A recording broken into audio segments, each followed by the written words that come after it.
Hello friend, स्वागत money cooking किचेने। आज आमार रेसिपि आलू दिए चिंगड़ी माछेर झोल एकदम ही घरोया पद्धतिते रान्ना करेছি। प्रथमे कड़ाईटा बसिए कड़ाइয়ের মধ্যে সরষের তেল দিয়ে দিয়েছি। আপনারা চাইলে সাদা তেলে ব্যবহার করতে পারেন।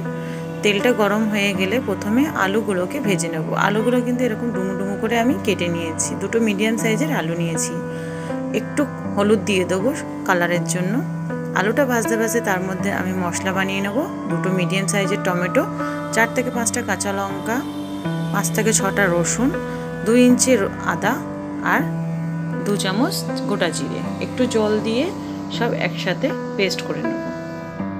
যারা চিংড়ি মাছে রসুন পছন্দ করেন না, রসুনটাকে স্কিপ করতে পারেন। রসুন ছাড়াও কিন্তু এই রান্নাটা খুব খেতে ভালো লাগে। দেখুন আমার মশলাটা পেস্ট হয়ে গেছে। এবার দেখে নেব আলুটাও আমার ভাজা হয়ে গেছে। এরকম লাল লাল করে ভেজে নিতে হবে। আলুটাকে এবার তুলে নেব একটা আলাদা বাটিতে। আমি আগে থেকে চিংড়ি মাছে নুন আর হলুদ মাখিয়ে রেখে দিয়েছিলাম। চিংড়ি মাছগুলোকে সেই তেলের মধ্যে 2 মিনিট মতন একটু হালকা হাতে ভেজে নেব। বেশি ভাজলে কিন্তু চিংড়ি মাছগুলো শক্ত হয়ে যাবে। একটু হালকা করে জাস্ট নাড়িয়ে চাড়িয়ে আমি ভেজে তুলে নেব।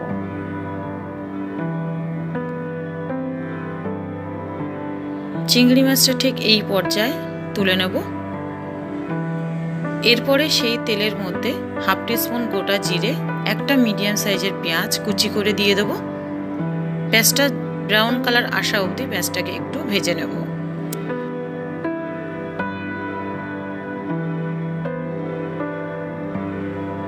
এবারে মশলা পেস্টটা দিয়ে দেব।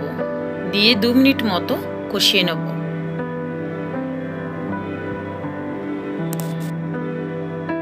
একটু নাড়িয়ে নিয়ে এবার এর মধ্যে কিছু গুঁড়ো মশলা অ্যাড করব। হাফ টিস্পুন হলুদ গুঁড়ো, হাফ টিস্পুন ধনে গুঁড়ো, হাফ টিস্পুন লবণ। লবণটা অবশ্যই আপনারা স্বাদ অনুযায়ী দেবেন। আর হাফ টিস্পুন দিয়েছি কাশ্মীরি লঙ্কার গুঁড়ো। এটা শুধুমাত্র কালারের জন্য।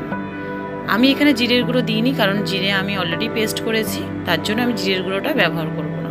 মশলা যাতে পুড়ে না যায় তার জন্য সামান্য একটু জল দিয়ে কষিয়ে নিয়ে এরকম যেরকম মশলা থেকে তেল ছেড়ে দেবে, আগে থেকে ভেজে রাখা আলুগুলোকে দিয়ে কষিয়ে নেব।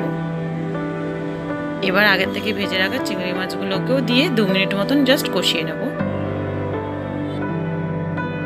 যতক্ষণ না মশলা থেকে কাঁচা গন্ধ বেরিয়ে যাচ্ছে আর মশলা থেকে এরকম তেল ছেড়ে দিচ্ছে, ততক্ষণ কিন্তু আপনাদের কষাতে হবে। এরপরে আমি হাফ কাপ মতন জল ব্যবহার করছি। আপনারাও কিন্তু ঝোলটা আপনাদের অনুযায়ী দেবেন।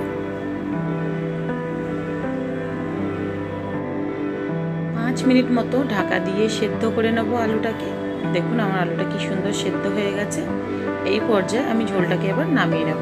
আমার আজকে আলু চিংড়ি মাছের রেসিপি কিন্তু বন্ধুরা কমপ্লিট। বাড়িতে অবশ্যই বানিয়ে খেয়ে দেখবেন, কমেন্টে জানাবেন।